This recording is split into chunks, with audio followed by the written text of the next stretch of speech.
guys, Kristin LaVanway here. Yeah, I know I'm overdue for a market update, okay? Get off my back because I'm doing one for you right now. I'm going to cover 3 areas. I want to talk about affordability. I want to highlight a hot spot in Phoenix real estate right now, and I want to talk a little bit about what we can expect for the rest of the year. So, let's kick off with affordability. Now, it's no surprise that home prices are going up. They've been going up in Metro Phoenix for a while. They're going up everywhere. We're looking at about an 8% appreciation rate right now. You might be thinking, well, I mean, there's no way we can afford these prices, right? Well, you might be surprised. Let's take a look at a little scenario. A 1,900 square foot home, that's like a median home, typical home. Let's look at it in 2005, 2006, and now. Which one do you think would be the most affordable time to buy that home? Well, 2005, that 1,900 square foot house would have run about $281,000. Interest rates back then were 5.93%, so the payment was $1,500. In 2006, because everything went crazy, the price zipped up to $361,000 for that typical home. Not only did the price go up though, but so did interest rates. 6.6% was about what people were paying back then, and that would have made that payment a whopping $2,076. Isn't that super surprising that that's like the most unaffordable time to buy a house? Well, right now, that typical 1,900 square foot home would run you about $309,000. But our interest rates are really still low, 4.47% on the index we're using for this example, which makes the payment $1,405. It's the cheapest payment. This is like the most affordable time out of all those times. But it might not feel affordable to a lot of people. Why? Well, because a lot of people right now don't have a lot of extra money, okay? There's a certain group of people, I'm not gonna name names, but you know who you are, who have a lot of student debt. And maybe you've put off marriage, so you're trying to afford this home on your own, you know, and you've got a car payment and a big old cell phone bill, and you're paying for that, you know, high-speed internet access, etc. And so you're feeling like, I don't have a lot of extra money, even for the $1,400 bucks. Well, that does make it harder, doesn't it? Even though all the signs are saying, yeah, it's affordable right now, it might not feel affordable.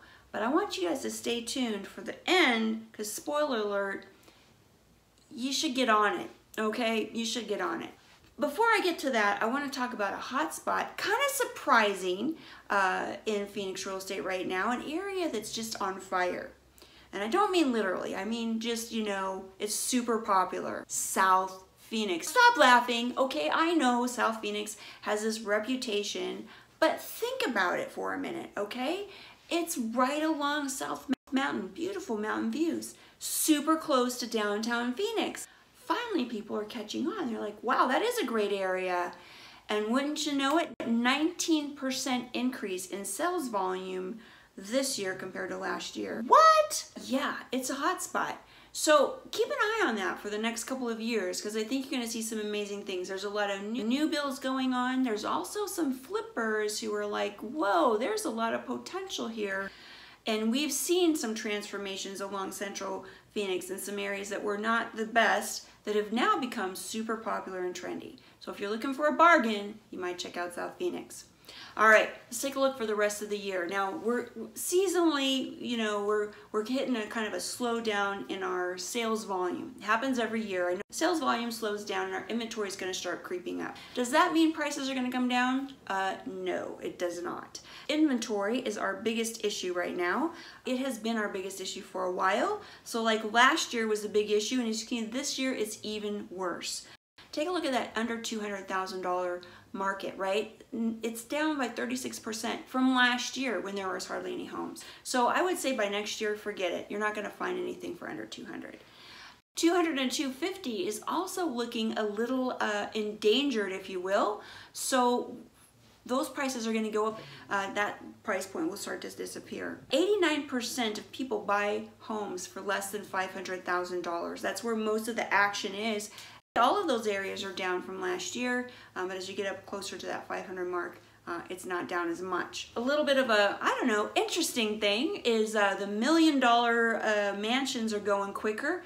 The price point above $2 million, that inventory is down by 3.3% compared to last year, and it had been going up. So those rich guys are buying up the houses. Good for them. But for the rest of us, yeah, with statistics like this, do not expect any price reductions in the near future. You know my buddy Michael Orr, he studies this stuff like a hawk, and he's got the Cromford Market Index, which takes a look historically at trends in the Phoenix real estate market and can predict 3 to 6 months out what those trends are going to be. And by all accounts, with a market index of 163, by the way, 100 is a balanced market, so go do the math there, prices are going to continue for at least 6 months. Prices can't keep going up too fast. 8% is incredibly fast-paced appreciation. If you look historically, since from the last time we had a balanced market, which who even remembers when that was, prices tend to go up about 2 to 3% per year. We're still in that band, if you will, because we're playing catch up from when the prices went down so fast.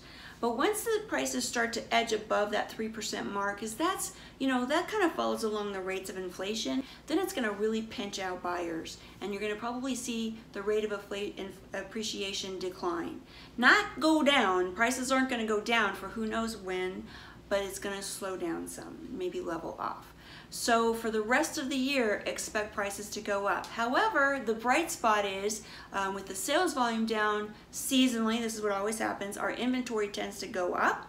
You won't see a lot of increases yet, but maybe around September, October, you're going to start seeing more choices on the markets, buyers, yes. And heading into that November, October, Black Friday of real estate, when you've got the most inventory, lowest amount of sales volume, most choices for buyers. That's what you have to look forward to. Prices are going to go up, so are rents. So I know you guys, it's tough. I know it feels like it's not affordable, but get out there and try to get yourself in a home. Because here's the thing, the $250,000 home that you're looking at this year is going to be a $270,000 house next year. And so that payment of $1,600 for the house this year is going to be about $1,750 next year. If interest rates hold the same, if they go up even 0.5%, then you're probably going to be looking at more like an $1,850. That's a lot more money, right? So that's it for this go round. If you have any questions or comments, well, you know where to find me, Kristin at HereInPhoenix.com. That's where. Go out there and make it a beautiful day.